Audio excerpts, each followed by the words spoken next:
Good evening, YouTube. It is currently Sunday, September 1st, 2024, and it's about 5:15 p.m. here in Walcott, Iowa. That's Walcott. I'm sitting at the Iowa 80 truck stop right here on Iowa 80, just to the west of Davenport, Iowa. It's the world's largest truck stop. They have 900 parking spots, which really makes it the world's largest. Everything else, honestly, is probably about the size of a decent truck stop. The convenience store is quite a bit bigger than the normal truck stops, but it's got 900 parking spots. And they also host a jamboree here during the summer during a week in June. Didn't get to make it by here, but I sure would like to one of these days. Iowa 80 is definitely one of those places that it's definitely worth a stop if you're rolling through here. They got plenty of choices for food around here. They even have a sit-down restaurant inside the main building of the truck stop. That actually has pretty good food. So a little bit about myself, if you need a recap. I am a retired police detective turned truck driver. I retired in 2021 as a special victims detective, and during my time as a detective I've investigated a lot of stuff. In fact, during my time as a cop, my whole 25 years as a cop, I've been involved in some pretty interesting stuff, I think, and I like to get on here sometimes and talk about that stuff, talk about cop stuff, and what it's like to be a cop and things like that. But I also like to talk about a little bit about trucking. I think in this video I'm going to cover a homicide investigation that I assisted in. I was not the lead investigator, but I did assist in it. And it involves a guy going to prison for about 10 years, getting a new trial, and then getting found guilty of a lesser charge and being released from prison. Definitely earlier than his first sentence. So, but before I get into that, I'm going to talk a little bit about the trucking, and if any of you are curious about that, I do work for Knight Transportation. I pull a Conestoga flatbed for a dedicated customer out of Yankton, South Dakota. And I know pay has been a big topic here on some of the YouTube channels and TikTok channels that I've seen, and just want to kind of go over my pay a little bit. I think I get paid pretty well for what I do. To be honest with you, the work is really pud, but I mean it's not bad. So we get paid on every Thursday, and we get paid for our trips that we get scanned in before Tuesday around noon. So we have trip sheets that we got to fill out, and we got to scan those in the bills of lading and get those sent in to the company so we can get paid for them. Sometimes I actually still get paid even if I don't get them scanned right away, and I've actually been paid for some runs that I've done on a Wednesday even. But realistically, it's supposed to be Tuesday morning before noon is the cutoff time to get paid on Thursday. But anyway, so my last Thursday's check, I only had basically 2 round-trip runs that totaled 1,467 miles. Now I get 66 cents per mile, but I made $1,400. I grossed $1,400 for that trip, and I only grossed $1,400 because I did a favor for him. So, but typically my checks are right around $1,400 to $1,600. I've been over $2,000, and I've been as high as like I said, over $2,000, and as low as about $1,000. I think one check I had one, and that was because I only was out a partial week anyway, but I had one 600-mile run, and with my layover pay and stop pay, my gross was still $1,000. But anyway, so back to this check. So we get paid 66 cents per mile plus $30 for loads that have more than one stop. We get $30 per stop. So just to give you a comparison, I had a stop that had 5 stops, or I had a load that had 5 stops on this check, so I got an extra $150. So I think I told you about that I did a favor on this check, or yeah, on this run. I was in the middle of a 34-hour reset. That's when if we pull back into Yankton, South Dakota, because that's where we haul out of.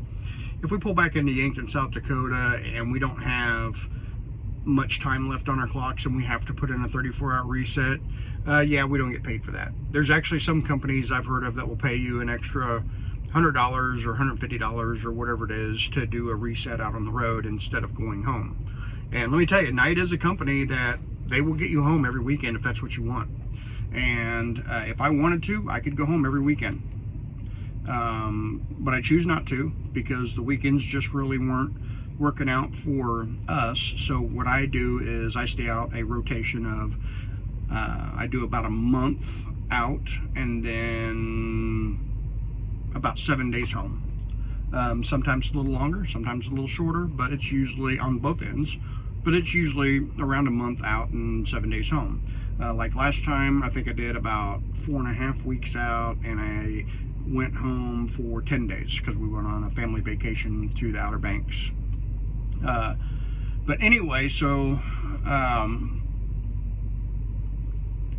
the favor I did was I was in the middle of my 34-hour reset and got a call of an emergency load that needed to be picked up. And this was, I had to go get something for our customer. I had to go get paint filters because they paint some of the aluminum. And for that trip, it was a 338 mile out and 338 miles back. So it was a, what is that? 676 mile round trip. And I left out, got most of the way to the customer, picked up in the morning, and then delivered the paint filters that night. I got paid 66 cents a mile for both ways. And then right after that, I went ahead and did a 34-hour reset, and I went ahead and charged them for a day of layover as well. I probably could have gotten 2 days of layover, but I just charged them as 1 day. I'm not, you know, that's just what I did. I think if somebody wanted 2 days of layover in that situation, they probably could have got 2 days. But anyway, so I finished my 34-hour reset, and then I drove from Yankton, South Dakota,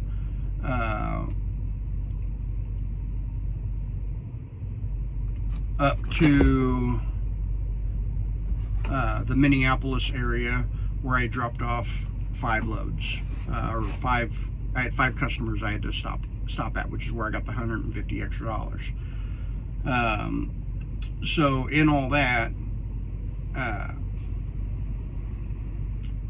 I made $1,400, and I had an extra day, or I had an extra 3-stop load that got skipped from my last check because it got scanned in late, so I got that one on this check. So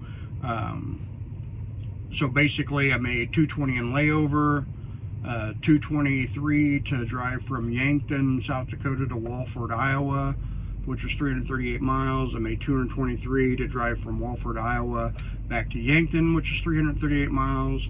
And then I had a 490 mile trip that started in Yankton and ended in Farmington, Minnesota. And that was my 5-stop load. I just drove pretty much all around the Minneapolis and St. Paul area, dropping off customers aluminum for them. And then I drove from Farmington, Minnesota back down to Yankton, which was 304 miles. And we get paid to bounce back empty all the time. This check, this run that I'm currently on, this week I'm currently working, it's going to be a pretty similar week, except I'm going to actually have about 1,600 miles, and I'm going to make about 1,500 gross. I think I'll be right there, maybe a little more. So that's kind of how we get paid. And the loading it's all pre-loaded trailers, and then of course live unloads, and we bring back an empty. Now in trucking, there are positives and negatives, and to no matter what kind of trucking you want to get into. So just for instance, like in my flatbedding, some of the negatives are the trailers that we haul are really old, but they do pass their yearly federal inspections, and they also have been passing DOT inspections on the side of the road. But they are old, and the tarps are raggedy and sometimes ripped, but they, if they get bad enough to where they're letting moisture in, the company will get them fixed. Another negative would be the shipper does secure the load. However, and I don't even know if this is really a negative, because it's something that we really should be doing anyway. We got to be responsible for checking that load. And like for instance, on today's load, I have a very small load. I think I weigh about 16. I think the cargo weighs about 16,000 pounds. It's a bunch of bundles of 50-foot long aluminum that's going to Great Dane Trailers in Brazil, Indiana. And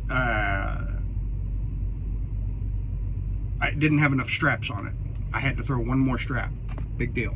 A lot of drivers think that's a big deal, but it's not, because bottom line is we're the ones responsible to make sure that it is within compliance of the law and safe. Because it's bottom line is it's our load. We don't haul anything that requires more than straps. Like on this load, when I go to Brazil, Indiana, I will drive up to Peru, Illinois, where I'll pick up a load of siding from James Hardie and take it to Sioux Falls, South Dakota, which is just north of Yankton. And of course I'll get all those miles. Now I will say, one of the negative things about this account is when we do get a backhaul, that does take away from maximizing our pay, because I could get back sooner and possibly get another load if I didn't have a backhaul. And most of our trips are no backhauls. We bounce back empty immediately. Heck, one of my best weeks was nothing but running around Iowa.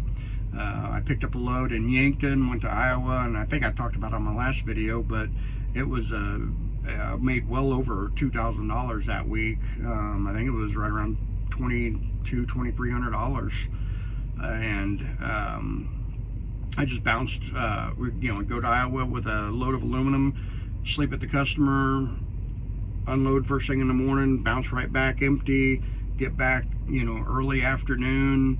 They would have another trailer ready for me going to Iowa. I'd pick it up, bounce right back to Iowa. I'd stop at our shop, maybe maybe to take a shower or whatever, because we do have a pretty nice shop up there.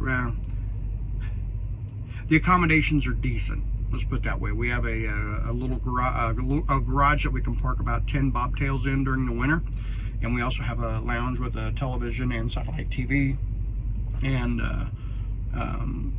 wireless internet. So we do a whole lot of hanging out at the shop, and if I hang out there for a day without a load, that's $220. That's $220. But anyway, so that was one of my best weeks, I think. And that's typically what we do. I'll run out 500 miles and bounce right back empty because they don't have a backhaul. Or if they don't have a backhaul, we don't wait for a backhaul because our customer needs the trailer back. So I do a lot of overnighters, and typically on a good rotation, I'll get a 500-mile trip out, spend the night somewhere on the road or at the customer, depending on what time I stop or what time I can get there. And then as soon as I get unloaded, bounce right back empty. I get back, late in the afternoon, spend the night, get another load the next day. Maybe it's the morning, maybe it's the afternoon. It just kind of depends. But same thing, drive out, get as far as you can, spend the night, get unloaded. If you can make it back, come back to Yankton and spend the night at the yard. And just do that constantly. And if you go a day without getting a load, you get $220. But in any case, if you're interested in that, give it a look up. And I think there's, like I said, I think there's positives and negatives to every type of trucking. Some of the negatives with reefer and dry van. You're going to have to go through a lot of live unloads and live loads. Well, those can take hours. And reefer, I don't think I would ever do reefer. I hear too many stories of people getting, 2 o'clock in the morning appointments, and I could do that because when I was a detective, I worked all kinds of funky hours, and I would go in to work in the middle of the night and everything. But I'm just done doing all that kind of stuff. And another negative about flatbedding is the banker's hours, because we can't deliver 24/7 and or on the weekends. And a lot of our weekend loads, sometimes it wastes about a half a day of our time, but it's a decent weekend load. It is what it is. I get paid decent. I'm not going to try and I'm just going to accept a lot of stuff. There's just a lot of stuff that you just got to accept in life, I think. There are just some things you just got to do it, and just got to deal with it. And if I got to waste a half a day at work, okay, but if I waste a day, I get $220. So I can even get the half a day layover. Every once in a while, I'll ask for half a day layover, but I'm pretty. I don't hit them up too hard for that kind of stuff, because there's been times when I wanted this 34-hour reset. They wanted to give me a load. They're like, hey, we got this load ready for you when you get back. I said, man, I need a reset. I had good recaps coming up, so I could run off recaps, but man, I needed to do laundry, I needed to do grocery shopping, and to be honest with you, I had been hustling all week, and I just needed to sit down and relax and unwind. And they said no problem, and that's exactly what I did. And like I said, if if getting home on the weekend was my thing, then that's what it'd be. I'd be home every Friday night, every Friday night or Saturday morning if I wanted to be. But all in all, flatbedding for night, it's not a bad gig. It's pretty good, and it's a nationwide. We have flatbeds pretty much nationwide. I happen to drive out of Yankton, South Dakota, and I actually will bobtail back and forth. I could take my truck home if I wanted, but I only live about 50 miles from the yard that I work out of. But I bobtail up here. It's about 6 hours to bobtail back and forth, one way. But you definitely can. They'll definitely get you home every weekend if you wanted to. Anyway, so let's go on to a police story. So the story I want to talk about today, it involves a murder conviction and getting a retrial and a different conviction. This guy back in, I took some notes here, back in 2013, was convicted of second-degree murder and was sentenced to 186 months in prison. That is about 15 and a half years. There was an appeal filed for ineffective counsel, and the courts granted him another trial because of this ineffective counsel. Now, in the first trial, he was charged with first-degree murder, and the defense was a self-defense type situation. That was the picture they were painting. And I don't remember if I told you or not, but I was not the lead on this case. I assisted on it, so I'm not going to know. I'm only going to know the things that I was involved in, mostly. And also, if there are any inaccuracies to anything, any case that I've ever talked about, it's the evidence and the reports and the investigation and the testimony that all stands. I'm doing all this strictly from memory, so just in case anybody ever tries to ding me about, well, when you did this video, you said this, but this is what really happened during this case. Yeah, but the inaccuracies are going to be just very, very minuscule, I think. But anyway, so in 2013, this guy was convicted of second-degree murder and sentenced to 186 months. Basically, his appeal was because he had told his attorney that, let me go back. So there's a little bit of race, I guess, involved in this case. The suspect in the case is white, and the victim in the case is Hispanic. Well, during his appeal, the defendant had disclosed that he told his defense attorney during his original trial that he had been the victim of a robbery at the hands of a Hispanic guy. And from what I remember, this was never reported to the police. He never told anybody this. His attorney was the very first person to ever hear of this, and it came from him.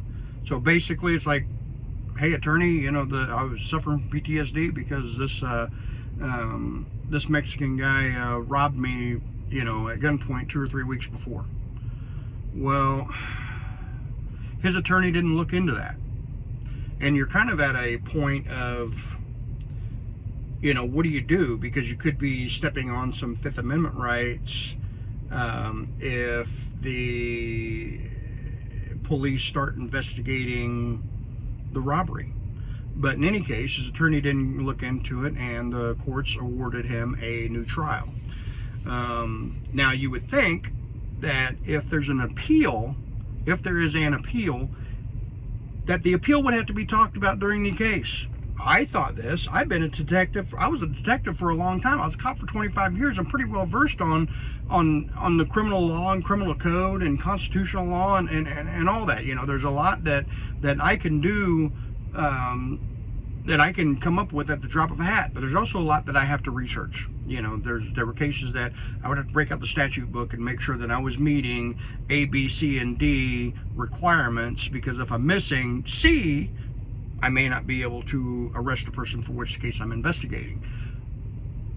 So that being said, I just assumed that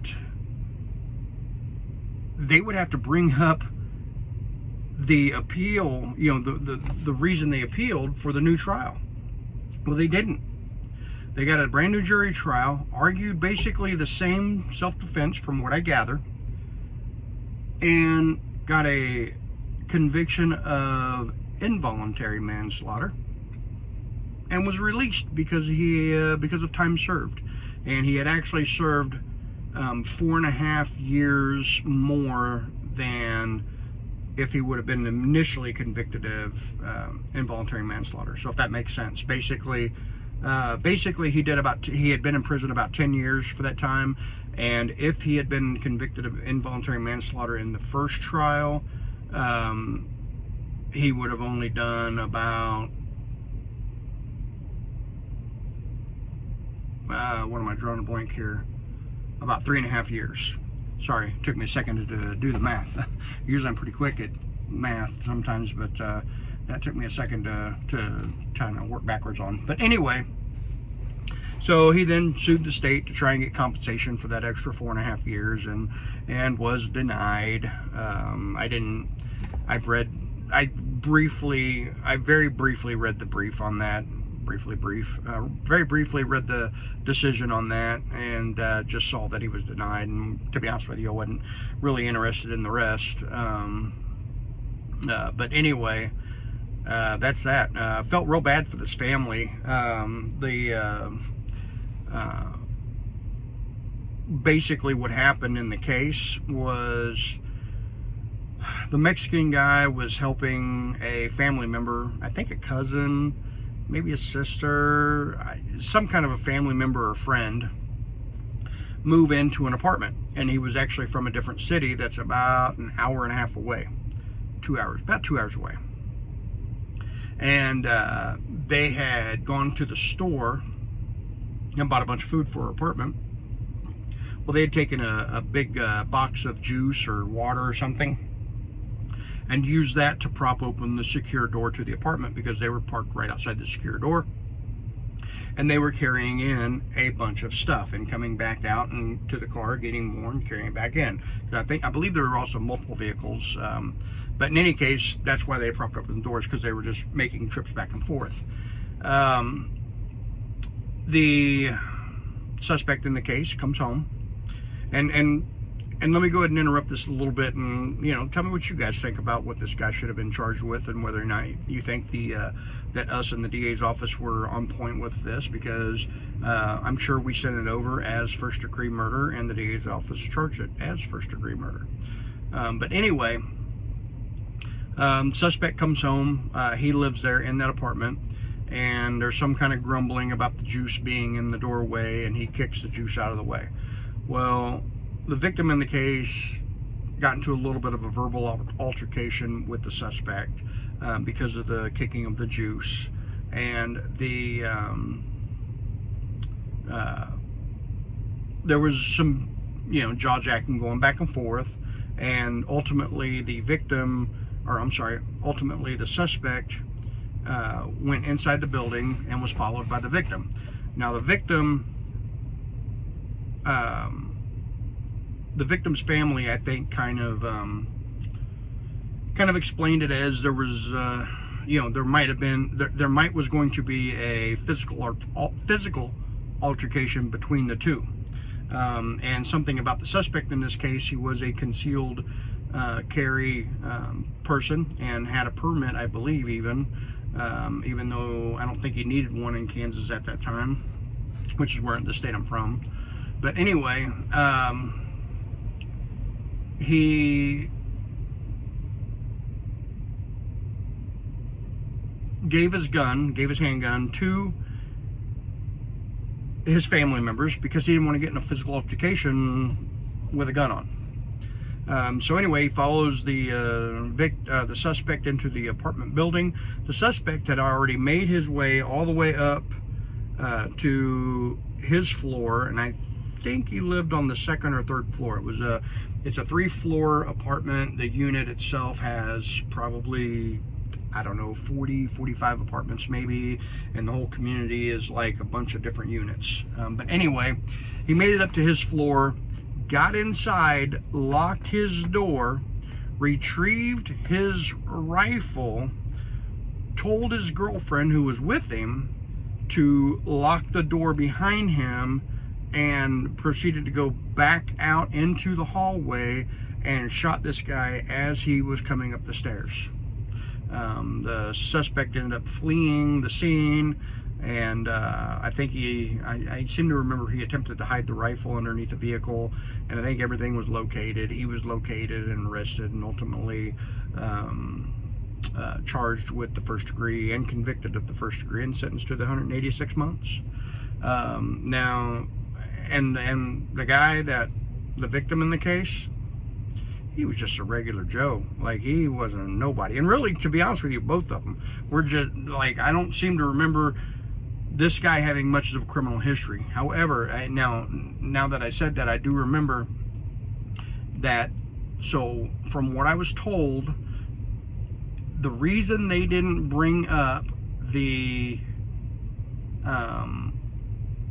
him having PTSD was because if they did, for some reason, the prosecution would then get to introduce evidence that he had been involved in another physical altercation where he caused serious injury to somebody, and he had that somebody had received a whole bunch of stitches. I think he had a real bad laceration on his arm from that altercation. Don't know, I don't remember much about that altercation. I was only told about it, so I don't have any firsthand knowledge of it, and to be honest with you, I just don't remember much about what I was told, other than the guy received a bunch of stitches in his arm. And if they brought up the appeal, the appeal subject, then, which was the robbery by the unknown Hispanic male that he never reported, then he would get to, or the prosecution would get to talk about that past bad act. Because something that doesn't happen in during trial is typically the DA's office does not get to talk about past bad acts. That's brought up during sentencing, so that way they can work the sentencing guidelines and try to figure out how many months a person should be brought into. But basically, it takes certain circumstances will allow the DA's office to talk about past bad acts, but apparently if they would have brought up the appeal, that would have opened up that door, which is why apparently they did not open up that door and kept it as the same self-defense claim as before, and unfortunately had a sympathetic jury that went in and convicted him of involuntary manslaughter instead of the second-degree murder, which is what he was originally convicted of. So anyway, tell me what you think about that. Actually, wouldn't mind seeing some comments about that. And I can, there's probably, I could probably answer some questions about that case as well. And if you have any questions or want to know about other cases, give me a shout. If you want me to give my opinion on a case, send a comment. Let me know. And if you like the video, give it a like, give it a share, and I'll do my best about trying to release a little bit more videos. I know it's been a while since I've released one, and I was just driving down the road the other day and thought I'd go ahead and release one, and that was the video I just did a few days ago. But anyway, check it out. Maybe you'll be entertained, maybe you won't, but you never know until you try. Have a good day.